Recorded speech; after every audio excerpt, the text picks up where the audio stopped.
कभी सोचिए कि आप वोट डालने जाएं और आपको पता चले कि आपका नाम लिस्ट में है ही नहीं। पश्चिम बंगाल में ये कोई काल्पनिक डर नहीं, बल्कि लाखों लोगों के लिए कड़वी हकीकत बन गया। तो आज हम बात करेंगे एक ऐसे सॉफ्टवेयर की जिसमें खामियां थीं, जिसने बड़े पैमाने पर लोगों को उनके वोटिंग के अधिकार से दूर कर दिया और हमारे लोकतंत्र के भविष्य पर कई बड़े सवाल खड़े कर दिए।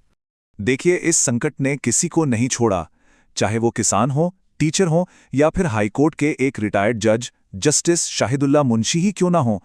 उन्हें भी इस अपमान का सामना करना पड़ा जब उन्होंने पाया कि उनका नाम वोटर लिस्ट से बिना किसी जानकारी के बस हटा दिया गया था। 61 लाख, सोचिए जरा, ये सिर्फ एक आंकड़ा नहीं है, ये 61 लाख लोग हैं, हमारे जैसे नागरिक जिनका वोट देने का सबसे बुनियादी हक, मतलब उनका लोकतांत्रिक अधिकार, उनसे छीन लिया गया, और वो भी बिना किसी ठीक ठाक वजह बताए।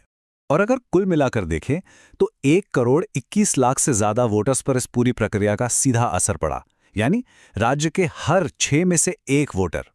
इनमें से 61 लाख लोगों के नाम तो, जैसा हमने देखा, लिस्ट से पूरी तरह ही गायब कर दिए गए थे। तो सवाल ये उठता है कि आखिर ये सब हुआ कैसे।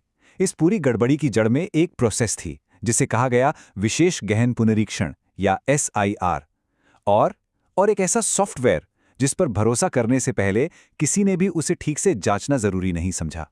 ये जो SIR प्रक्रिया थी, ये लगभग पूरी तरह से एक एल्गोरिथम पर टिकी हुई थी। इसे डिजाइन किया गया था ताकि ये वोटर लिस्ट में गड़बड़ियों को ढूंढ सके। लेकिन असली प्रॉब्लम ये थी कि किसी को भी ठीक से पता ही नहीं था कि एल्गोरिथम आखिर काम कैसे करता है। अच्छा, एक ऐसे सिस्टम पर कोई कैसे भरोसा कर सकता है जिसकी एक्यूरेसी का ही किसी को कुछ अता पता न हो। मतलब कमाल की बात तो यह है कि चुनाव आयोग के एक सीनियर अधिकारी ने खुद ये माना कि उन्हें कोई आइडिया नहीं था कि यह सॉफ्टवेयर 60% सही है या 95%। और फिर भी इसी सॉफ्टवेयर को लाखों लोगों की किस्मत का फैसला करने के लिए इस्तेमाल किया गया। इसी प्रोसेस में एक बिल्कुल नई कैटेगरी बना दी गई, संदिग्ध मतदाता। ये चीज पिछले 70 सालों में कभी नहीं हुई थी। इन लोगों को एक तरह से बीच में ही लटका दिया गया। ना तो उनका नाम लिस्ट में पक्का था और ना ही हटाया गया था, बस एक अनिश्चितता की हालत में छोड़ दिया गया। और लोगों को संदिग्ध बनाने की वजहें तो और भी हैरान करने वाली थीं। नाम की स्पेलिंग में जरा सा फर्क, जैसे मोहम्मद और मोहम्मद, या पिता बेटे की उम्र में कोई तार्किक गड़बड़ी। बस इतनी सी बात किसी के वोट देने के अधिकार पर सवाल उठाने के लिए काफी थी।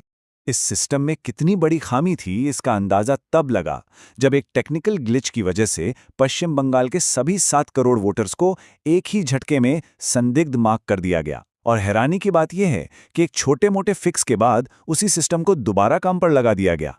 अब देखिए, सरकार की तरफ से कहा गया कि इस पूरी एक्सरसाइज का मकसद वोटर लिस्ट से अवैध अप्रवासियों को हटाना है। लेकिन जब हम आंकड़ों को देखते हैं ना, तो एक बिल्कुल अलग और थोड़ी परेशान करने वाली कहानी सामने आती है।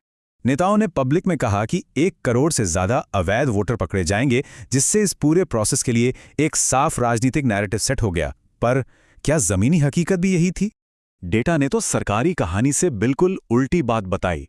जिन इलाकों में हिंदू शरणार्थियों की आबादी ज्यादा थी, वहां अनमैप्ड वोटर्स की संख्या राज्य के औसत से लगभग दोगुनी थी। और मुस्लिम बहुल इलाके, जहां अवैध अप्रवासियों के होने की सबसे ज्यादा बात की जा रही थी, वहां सबसे कम अनमैप्ड वोटर्स मिले। ये डेटा और दावे एक दूसरे से बिल्कुल मेल नहीं खाते। तो अगर मकसद अवैध अप्रवासियों को खोजना नहीं था, तो फिर असल में क्या हो रहा था? चलिए डेटा के पैटर्न को थोड़ा और समझने की कोशिश करते हैं, क्योंकि वो एक बहुत ही अलग तस्वीर दिखाते हैं। जब हम डेटा में और गहराई से उतरते हैं तो एक बहुत साफ पैटर्न दिखता है। मिसाल के तौर पर कैलकाटा पोर्ट कॉन्स्टिट्यूएंसी को ही ले लीजिए। वहां मुस्लिम आबादी लगभग 50% है, लेकिन संदिग्ध लिस्ट में 82% नाम मुसलमानों के थे। और जब हम जिला स्तर पर देखते हैं तो ये पैटर्न और भी साफ हो जाता है। सबसे ज्यादा प्रभावित 10 जिलों में से 9 मुस्लिम बहुल थे। अब इसे सिर्फ एक इत्तेफाक कहकर तो नजरअंदाज नहीं किया जा सकता। और शायद सबसे चौंकाने वाला सबूत एक ही चुनाव क्षेत्र के अंदर से मिलता है। एक ही नियम के तहत रानीनगर में, जहां मुसलमानों की आबादी ज्यादा है, उन बूथों पर 58% तक वोटर्स को संदिग्ध मार्क किया गया, जबकि पास के हिंदू बहुल बूथों में यह संख्या सिर्फ 3% थी। मतलब एक ही एल्गोरिथम, एक ही नियम, पर नतीजे कितने अलग। तो जब एक एल्गोरिथम को लोकतांत्रिक प्रक्रिया पर इतनी ज्यादा ताकत दे दी जाती है, तो असल दुनिया में इसके क्या नतीजे होते हैं?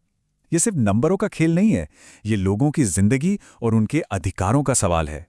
इस सॉफ्टवेयर की गलत लॉजिक का असर समाज के हर तबके पर पड़ा। एक कारगिल युद्ध के हीरो, एक वर्ल्ड कप जीतने वाले क्रिकेटर, यहां तक कि वेरिफिकेशन प्रोसेस के जो इंचार्ज अधिकारी थे, उन्होंने भी खुद को संदिग्ध लिस्ट में पाकर हैरानी जताई। और फिर आता है ये परेशान करने वाला आंकड़ा। 2021 के चुनाव में जो पार्टी जीती थी, उसका विनिंग मार्जिन था लगभग 60 लाख वोट। और इस प्रोसेस में कितने वोटर्स हटाए गए? 61 लाख। इन दोनों नंबरों का लगभग एक जैसा होना कई गंभीर सवाल खड़ा करता है।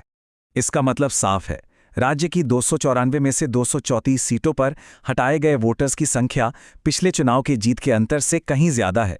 यानी गणित के हिसाब से देखें तो इन हटाए गए नामों में राज्य के ज्यादातर चुनावों का नतीजा बदलने की ताकत है। पश्चिम बंगाल में जो हुआ वो सिर्फ एक टेक्निकल प्रॉब्लम नहीं है, ये डिजिटल युग में हमारे लोकतंत्र के भविष्य के लिए एक चेतावनी है।